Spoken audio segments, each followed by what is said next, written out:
Bonjour à tous et bienvenue dans cette nouvelle chronique destinée aux animés. Personnellement, je suis un grand fan d'animation japonaise. Oui, jusque-là, rien de très original. Mais j'aimerais vous partager cette passion en vous présentant des animés que vous n'auriez peut-être pas vus ou qui ne vous auraient pas tapé dans l'œil au premier regard. C'est pourquoi, à chaque épisode, je me propose de vous en présenter un en seulement quelques minutes, sans trop vous spoiler. Si finalement vous le regardez, c'est que ma mission a été accomplie.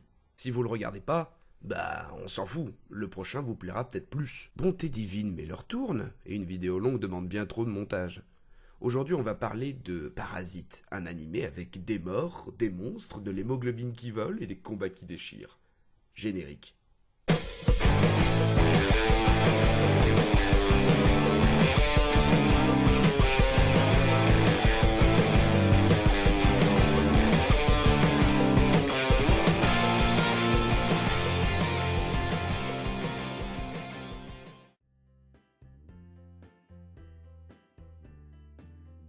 Parasite est un animé japonais diffusé en fin d'année 2014 et tiré du manga éponyme créé par Hitoshi Iwaki dans les années 90. Ce dernier est un manga de type seinen, un genre s'adressant à des hommes de 15 à 30 ans.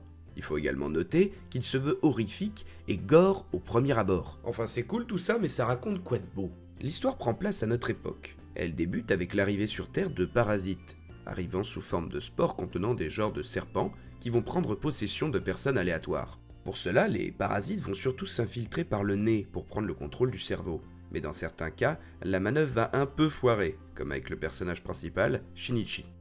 En effet, par un ensemble de circonstances que je ne dirai pas, parce que t'as qu'à regarder, c'est tout. Le parasite ne va pas atteindre son cerveau, mais restera bloqué dans son bras droit, d'où son surnom de Migi. Migi qui signifie juste bras droit en japonais. Ah ouais, c'est subtil, hein? Le but de cet animé va être de nous partager la relation entre l'homme et le parasite, au regard de nos deux protagonistes, par l'évolution de leur relation. En effet, Shinichi va gagner en maturité, en devenant indépendant et en prenant conscience de l'importance de la vie.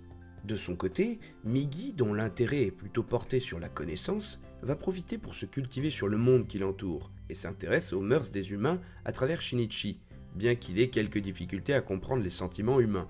Et quand on sait à quel point ils sont complexes, on peut le comprendre. L'histoire va également nous montrer le point de vue des parasites, par l'interaction des héros avec d'autres personnes affectées. Et c'est là qu'on va se rendre compte qu'il n'y a pas vraiment de méchants ou de gentils, mais juste une lutte pour la survie dans un monde qui a du mal à accepter les parasites. Bon après, vu que les parasites bouffent les humains en foutant partout sur le bitume, ça aussi on peut le comprendre. Mais alors, pourquoi regarder cet animé ? Eh bien tout simplement parce que l'histoire est cool, et surtout les personnages ne sont pas des archétypes génériques que l'on retrouve à chaque fois. Les prétentions de chacun sont plutôt bien exposées et on éprouve pas mal de sympathie à leur égard. Bon, ok, le personnage de Satomi ne m'a pas vraiment marqué par exemple. Bien qu'elle soit présente, je l'ai trouvée un peu fade à certains moments.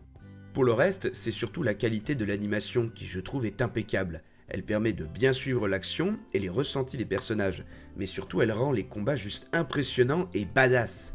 Parasite est un animé que je recommande vivement, surtout si vous aimez le style qui mélange habilement des moments d'action frénétiques et d'autres plus posés. Et ne vous laissez pas rebuter par le dit genre horreur. Personnellement, je suis une flippette assumée et j'ai très bien pu dormir après le visionnage de cette série. En effet, à part quelques scènes un peu gore qui ne sont bien évidemment pas à mettre devant tous les yeux, vous passerez, j'en suis sûr, un très bon moment. J'espère que je vous ai donné envie de regarder ou de re-regarder cette série. Quant à moi, je vous souhaite une bonne journée et je vous dis à la prochaine!